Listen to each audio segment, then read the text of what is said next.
네, 안녕하세요. 네, 기태쌤입니다. 자, 이제 시험 전 마지막 강의가 되겠죠.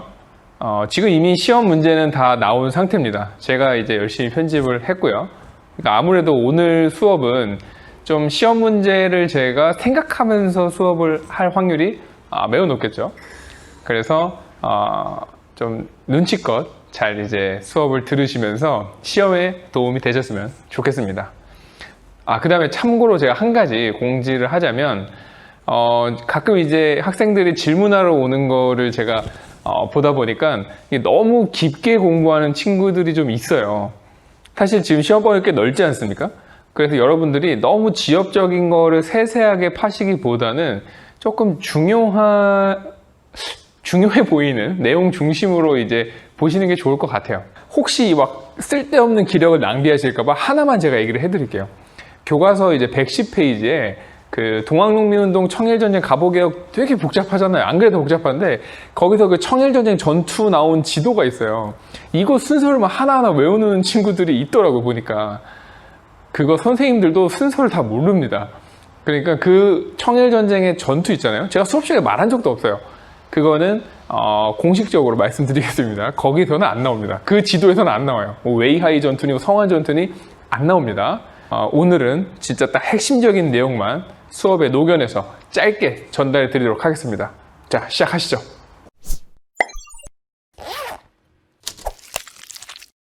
자, 칠판을 보시면 알겠지만 저번 시간에 썼던 거를 지금 재활용하고 있습니다. 아마 뭐 여기 이제 들어와 보신 분은 이 필기를 보신 적이 있을 겁니다. 나중에 쓰려고 일부러 제가 보존해 놨어요. 자, 그 이유는 오늘 할 내용이 시기적으로는 우리가 이 일본의 국권 침탈이 이루어졌던, 그러니까 연도로 치면은 이제 1904년에서 1910년까지 여기를 이제 국권 침탈기라고 하거든요. 요 기간과 겹쳐요. 그래서 요거를 중심으로 해서 제가 설명을 드리려고 남겨놨습니다. 자, 오늘 배울 건 뭐냐면 이 시기에 이렇게 일본에서 우리가 국권을 침탈하는 과정에서 어떻게 저항했는지를 보는 겁니다. 그러니까 우리가 가만히 손가락만 빨고 있지는 않았겠죠? 여기에 이제 여러 가지 방법으로 저항을 했는데 이제 그 저항을 우리가 공부하는 시간이 되겠습니다. 자, 이 저항은 크게 이제 두 종류로 나눕니다. 저항의 방법, 뭐 총이냐 칼이냐 자, 저항의 방법은 두 가지로 나뉩니다. 총하고 이제 붓이 되겠죠. 그러니까 무력으로 저항하는 사람이 있었을 것이고 그것이 아니라 이제 어떤 교육을 통해서 다른 방법으로 이제 저항을 하는 사람들이 있었어요. 그 중에서 일단 무력으로 저항했던 의병투쟁에 대해서 보도록 하겠습니다. 일단 의병이라는 거는 의롭게 일어난 병사, 그러니까 뭔가 좀 뜻을 품고 일어난 병사, 뭐 이런 의미들을 갖고 있는데 우리 역사에서 이제 의병이라고 하면 크게 두 번이 있죠. 임진왜란 때의 의병이 있고, 그리고 바로 요 시기 일본한테 나라를 빼앗기는 과정에서의 의병이 있습니다. 그러니까 이 사람들은 누가 시켜서가 아니라 보통 이제 나라를 구하겠다는 마음으로 자발적으로 이제 일어난 사람들을 의미해요. 자, 그래서 언제 이런 의병들이 있었는지 살펴보도록 하겠습니다. 자, 일단 첫 번째 시기는 을미의병입니다. 그래서 연도로 보시면은 1895년이에요. 그러니까 사실은 요 시기보다는 조금 앞이죠. 그래서 제가 일부러 칸막이를 쳤습니다. 얘는 오늘 배우는 시대보다는 조금 앞서요. 언젠지 아시겠죠? 갑오개혁 한창 그 시기입니다. 자, 그럼 이때 의병이 왜 일어났냐? 크게 이유는 두 가지가 있습니다. 첫 번째, 을미사변이죠. 기억나시죠? 우리가 이제 러시아한테 조금 이제 붙으려고 하니까 일본이 명성황후를 잔인하게 살해했던 그 사건입니다. 요 사건이 일단은 하나의 이유고요. 그 다음 두 번째, 조금 더 직접적인 배경이 될 수 있는데 이 을미사변 이후에 추진됐던 을미개혁에 있었던 주요 내용, 바로 단발령이 되는 겁니다. 그래서 을미사변과 단발령, 그 중에서 이제 단발령 정도를 알면 좋겠죠. 우리나라는 이제 신체발부 수지 부모다 그래서 사실 머리카락을 자르지 않았죠. 자, 그런데 이 단발령이 이제 선포가 되고 나니까 많은 양반 유생들이 이 전통을 어기는 거기 때문에 반발을 하게 돼요. 근데 이제 마침 일본의 어떤 우리나라에 대한 압박이 을미사변을 통해서 심해지고 있는 상황 아니었습니까?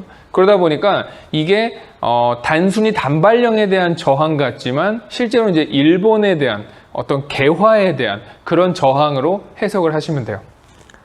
그래서 일종의 이제 위정척사 운동의 하나의 흐름으로도 볼 수 있습니다.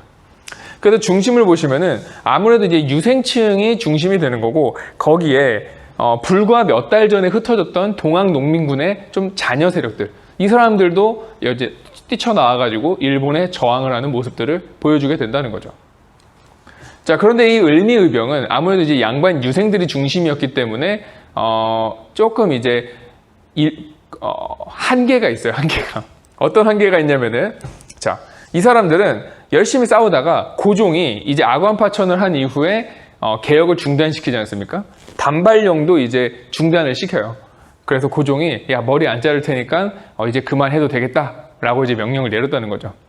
이 유생들은 좀 보수적이기 때문에 바로 그냥 예 전하 이러고 집에 갔다라는 겁니다.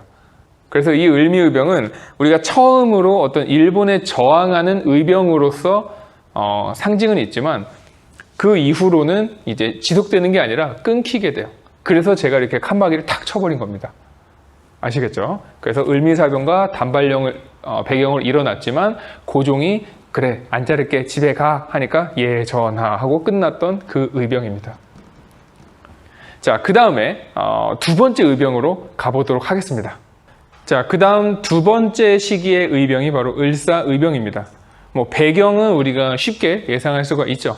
바로 1905년에 있었던 을사늑약입니다. 이 을사늑약에 대한 반발로 일어난 의병이고, 그러니까 이제 10년 동안 잠잠했다가 10년 만에 일어난 의병이라고 보시면 됩니다.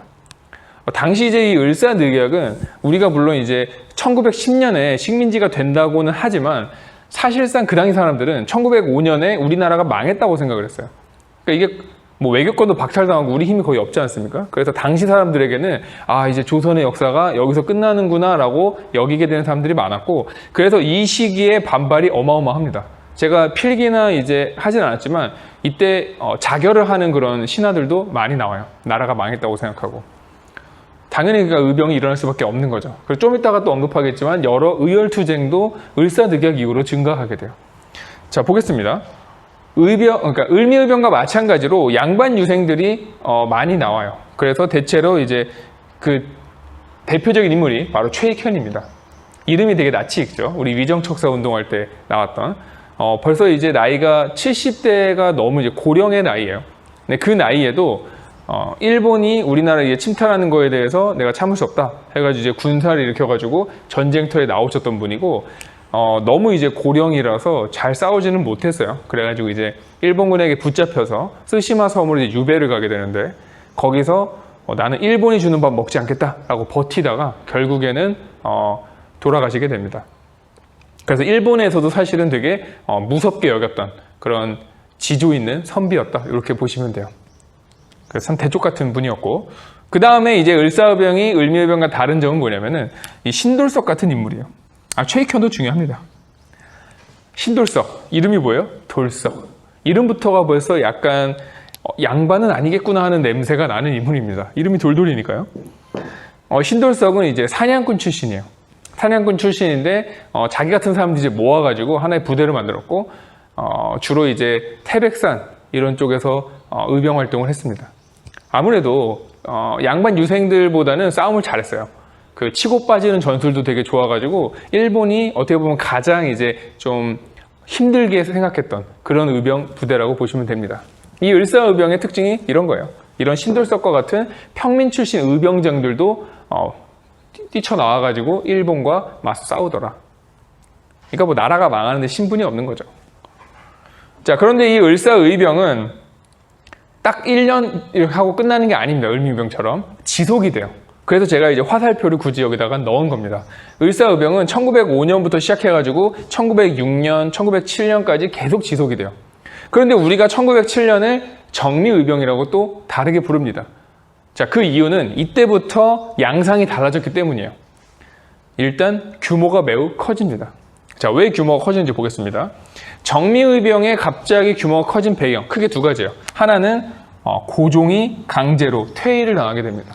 기억나시죠? 우리 헤이그 특사를 파견했다가 결국에 일본이 고종을 강제로 황제 자리에서 물러나게 하고, 그다음에 순종을 이제 황제에 앉히게 되죠. 그래서 사람들이 우리 황제를 어떻게 니네 마음대로 하면서 이제 분노해가지고 또 뛰쳐나오게 된다는 거예요. 근데 거기에다가 사실은 더 결정적이었던 건 이때 체결된 이 정미칠조약, 군대 해산이라는 겁니다. 해산된 군대가 뭐 하겠어요? 바로 합류를 해요.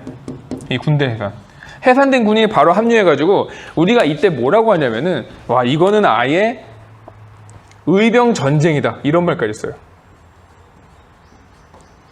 그러니까 우리가 그 전까지의 사람들은 사실 전쟁에 유능한 사람들은 아니었어요. 전투에 유능한 사람들이 아니었죠. 근데 이 해상 군인은 어쨌든 이제 정규 훈련을 받은 사람들이고, 전투를 했을 때 역시 이제 평민이나 어떤 양반 유생들에 비해서는 훨씬 더 조직적으로 잘 싸웠을 겁니다.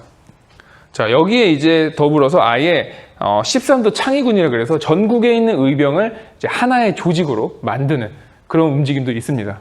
그래서 이때 이제 13도 창의군은 아예 우리를 국제법상 일본에 대한 교전단체로 인정을 해달라라는 요구도 하게 돼요.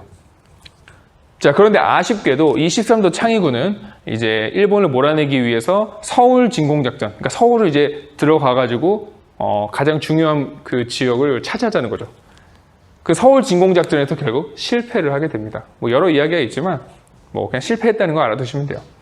그래서 어쨌든 13도 창의군이라는 큰 조직은 이제 없어지고 이 의병들은 다 다시 각지에서 소규모로 활동을 하면서 계속 의병 활동을 지속해 나갑니다. 근데 여기서 좀 꺾인 거죠, 사실은. 근데 일본 입장에서는 어쨌든 빨리 이제 식민지를 만들어야 되는데 이 의병 추진이 끝날 기미를 안 보이니까 안 되겠다, 우리 손을 쓰자. 그래가지고 이제 했던 게 남한 대토벌 작전이에요. 1909년 남한 대토벌 작전은 남쪽으로 점점 이제 밀고 들어가면서 의병들이 이제 숨을 만한 곳, 의병들이 모여 있을 만한 곳, 이런 곳들을 계속 초토화시키면서 남쪽으로 밀고 내려가는 전략이에요. 그러니까 사실 이 의병들이 버틸 수 있었던 거는 일반 이제 백성들이 이 의병들을 숨겨주기도 하고, 그 다음에 의병들은 따로 복장이 없죠. 얘네들이 총을 던지고 농기구 잡으면 바로 농민으로 변신해요. 그러니까 이제 잡기가 힘들죠, 일본 입장에서는. 그러니까 야, 너네 마을에서 의병이 한 명이라도 나오면 너네 마을 끝이야, 이런 식으로 이제 일본이 밀고 나간다는 거예요. 그러니까 의병 입장에서도 괜히 자기가 잘못 숨어 있다가 마을이 초토화되면 안 되지 않습니까? 그리고 마을 입장에서도 이 의병들 숨겨주는 게 위험 부담이 너무 커진 거예요. 그래서 결국에는 점점점 이제 남쪽으로 밀고 내려가가지고 의병들이 발디딜 곳이 없어진 겁니다. 그게 남한 대토벌 작전이에요. 그래서 결국에 이 의병들은 그렇다고 이제 붙잡혀서 죽을 수는 없지 않습니까? 그래서 만주나 연해주 이렇게 이동을 해가지고 거기에서도 계속해서 이 투쟁을 지속해 나갑니다. 그래서 우리가 이번 시험 범위는 아니지만 나중에 우리가 1920년대를 공부하게 될 때 무장투쟁의 어떻게 보면 근거지라고 할 수 있는 데가 바로 이 만주하고 연해주예요. 이때 이제 올라갔던 사람들이 어떻게 보면 그 뿌리 중에 하나가 되는 겁니다. 참 대단하죠. 저는 이제 보진 않았습니다만 최근이라고 하면 좀 그런가? 엄청 화제가 됐던 드라마 중에 이제 미스터 선샤인이라는 드라마가 있죠. 그 드라마의 배경이 바로 이 시기입니다. 이 시기고 거기에서도 이 의병에 관한 그런 내용들이 나와요. 아마 거의 마지막 회쯤에 나오나 그런 걸로 알고 있는데 교과서에도 있는 사진입니다. 그 사진 띄워드릴게요. 이게 이제 맥켄지에서 이제 나온 기자가 이제 우리나라에 와가지고 이 의병들의 활동을 이제 기록을 한 거예요. 그러니까 일본의 어떤 참상을 이제 보려고 한 거죠. 거기에 보면은 이제 매우 나이 어린 애들도 와가지고 총을 들고 이렇게 서 있다는 거예요. 그래서 왜 이렇게까지 합니까? 그랬더니 목숨을 바쳐서라도 나는 나라를 지키겠다, 막 이런 인터뷰를 했다라는 거죠. 대체로 이제 그 어린 애들의 나이가 여러분하고 비슷합니다. 그러니까 여러분 나이 때 목숨을 바쳐서 국가를 구하려고 했다? 어떻게 보면 이제 쉬운 선택은 아니었겠죠. 아마 이제 사진 찍는다고 하면서 가장 멋있는 포즈를 취하라고 했겠죠. 그래서 각자가 한껏 가장 멋있는 포즈를 취한 그런 사진입니다.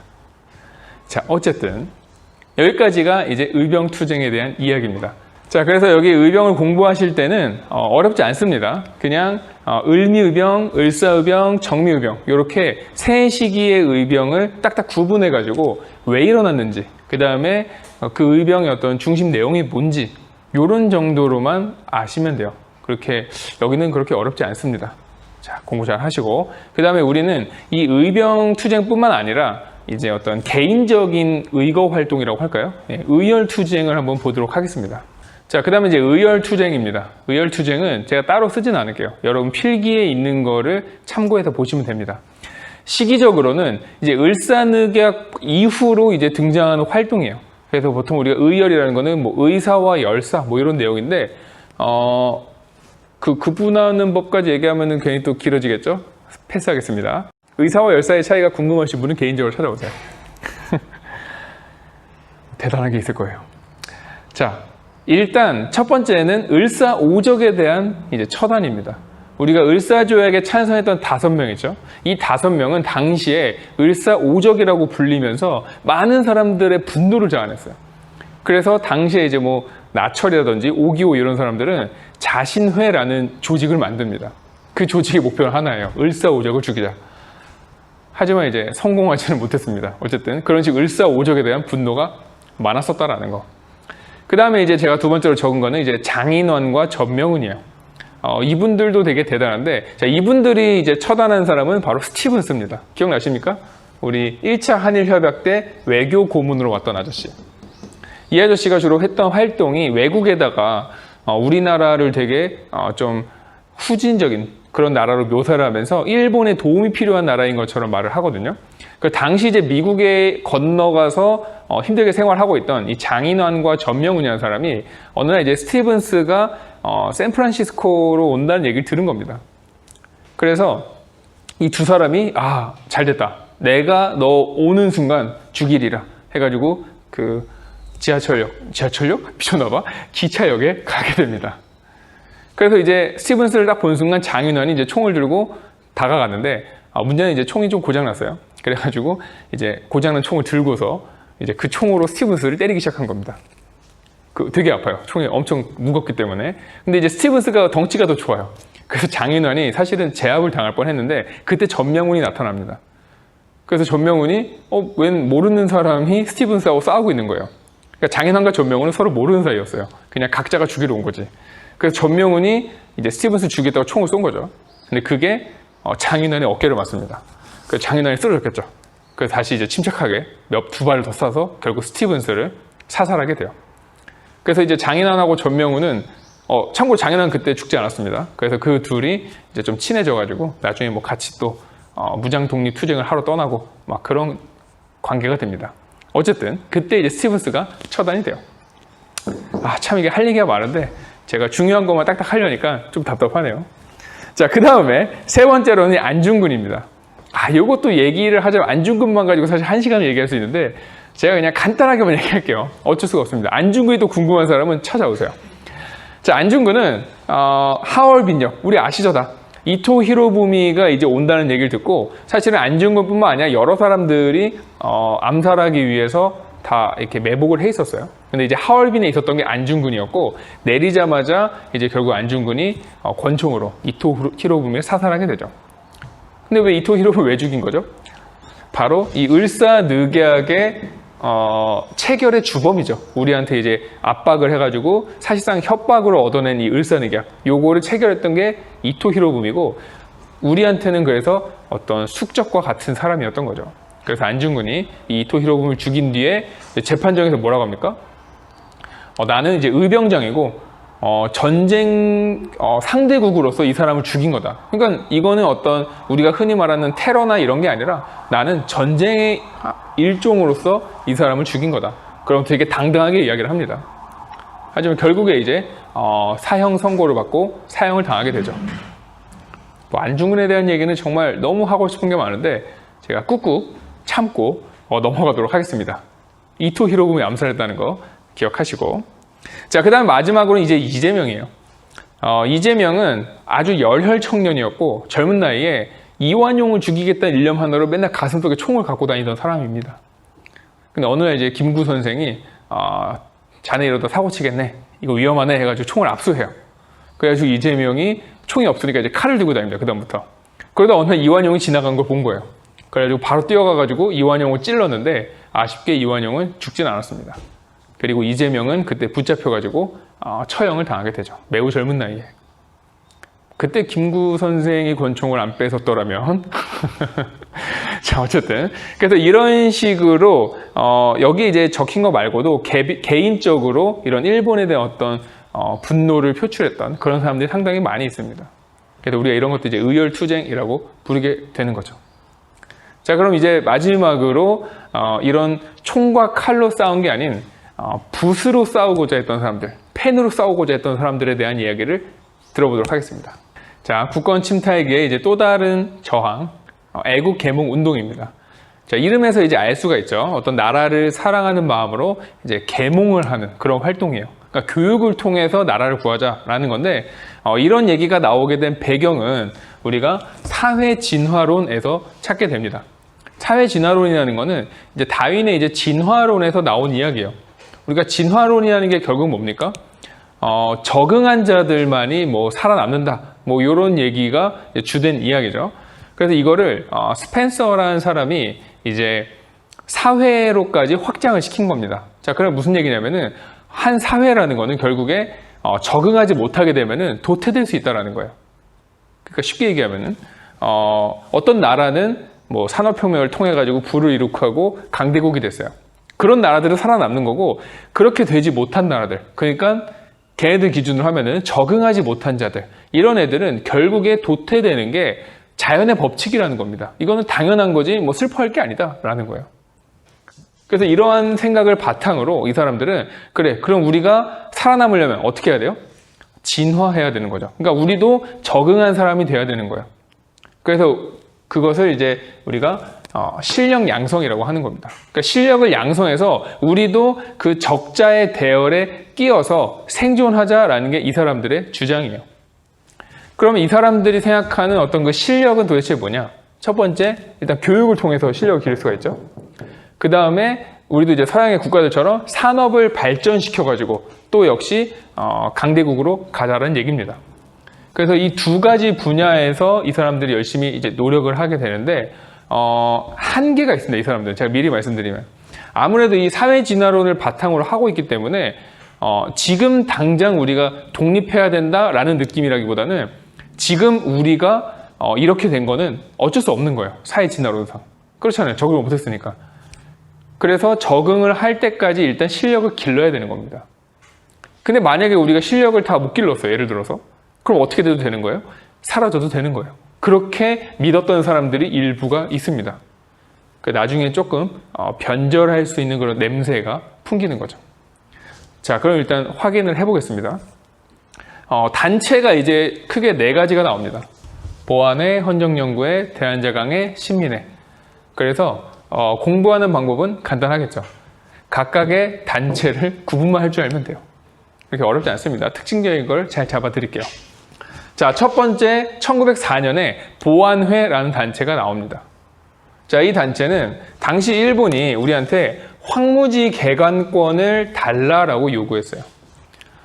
그러니까 황무지 개간이라는 거는 원래 이제 조선의 법에서 농토가 아닌 그런 땅을 개간했을 때 몇 년 동안 세금을 내지 않아도 되는 그런 혜택을 줘요. 그래야지 이제 사람들이 열심히 이제 개간을 해가지고 국가 전체의 농토가 넓어지지 않겠습니까? 근데 이거를 일본이 본인들이 하겠다는 거예요. 자기들한테 황무지를 넘겨라. 그래서 우리가 여기를 개간하겠다. 그러면서 이거를 자기들 이제 뭐 몇십 년 동안 갖기로 하는 그런 내용을 이제 우리나라한테 요구를 한 겁니다. 그러니까 사실상 땅을 자기들이 갖겠다는 얘기랑 똑같아요. 이 황무지 개간권이라는 말은. 그래서 이 보안회가 이런 거 절대 안 된다라고 반발을 하게 되고 결과적으로 이 요구는 철회가 됩니다. 그러니까 주지 않았던 거죠. 그러니까 일본 입장에서는 이 보안회가 매우 얄미웠겠죠. 그래서 결국에는 일본이 이 보안회를 압박해가지고 강제로 해산이 됩니다. 간단하죠. 황무지 개간권과 보안회. 그 다음에 이제 두 번째, 이 보안회 이후에도 뭐 공진회라는 단체가 나와요. 근데 그거는 몰라도 되고, 이 공진회라는 단체에서 또 나온 게 헌정연구회입니다. 이 헌정연구회는 이름에서 그냥 특징이 다 드러나요. 그러니까 헌정연구. 그러니까 이 사람들은 헌법을 연구하는 사람들이에요. 그래서 나중에 결과적으로 입헌군주제를 수립하자는 게 이 사람들의 주장입니다. 그래서 그 전에 헌법을 먼저 제정하자. 뭐 이런 공부를 하는 거죠. 그런데 이 사람들은 이제 1905년에 있었던 아주 중대한 사건인 을사늑약에 이제 반대를 하다가 역시 또 일본에게 찍히는 거죠. 그래서 결국 지도부들이 체포되면서 이 헌정연구회도 해산이 됩니다. 간단하죠. 헌정연구회 헌법 공부하는 사람들 왜 입헌군주제 하려고. 자, 그 다음에 이 헌정연구회를 계승한 단체가 대한자강회예요. 이것도 이제 이름 그대로 자강이라는 게 스스로 강해지자. 그러니까 뭔가 실력 양성의 냄새가 나죠. 스스로 강해지자라는 거고, 이 사람들은 전국에 지회를 설치해요. 그러니까 무슨 얘기냐? 전국마다 이 대한자강회의 새끼 단체들이 다 있는 겁니다. 그만큼 상당히 규모가 컸던 단체인 거죠. 거기다가 이 단체는 계몽을 위해서 월보, 그러니까 달마다 나오는 일종의 잡지 같은 거예요. 이 월보를 발행하면서 사람들의 어떤 계몽에 힘을 썼던 겁니다. 자, 그런데 이 사람들은 이번에 1907년이죠. 고종태위에 또 반대를 하게 돼요. 그래서 결국 또 일본한테 찍히는 거죠. 그래서 강제로 해산을 당하게 됩니다. 자, 그리고 나서 사실 우리 교과서에는 대한협회라는 단체가 나와요. 근데 이 대한협회는 제가 빼버렸는데, 왜 빼버렸냐면은, 자, 제가 교과서에 있는 걸 읽어드리겠습니다. 국권을 회복하기 위해서 점진적으로 이제 활동을 한다, 뭐 이런 식으로 나와요. 어떤 느낌인지 아시겠죠? 당장에 하는 게 아니라 점진적으로 일단 실력 양성을 먼저 하자는 단체예요. 그러면은 지금 당장은 독립이 아닌 거야? 그러면 얘네들은 아니라고 얘기할 만한 그런 단체인 겁니다. 실제로 대한협회는 나중에 친일파가 돼요.